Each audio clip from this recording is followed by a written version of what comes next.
How to fix Minecraft failed decode packet. Here's what you want to do. I'm going to show you a few different methods. For the first one, you want to search for add or remove programs on your computer, and then we will just use the search bar to search for Minecraft. You want to find the Minecraft game, not the Minecraft launcher. Click on the three dots, then go into advanced options, and here you will just click on repair. Once you click on repair, then this is going to fix the game.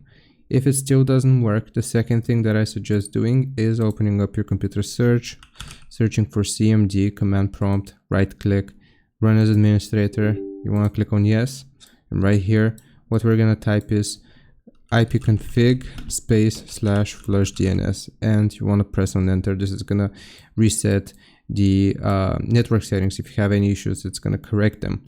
And the last thing that I suggest doing is just simply waiting. So if you're using the launcher and there's an issue with the servers, you just have to wait and you can try again later. I hope this helps. Leave a like and sub, and see you next time.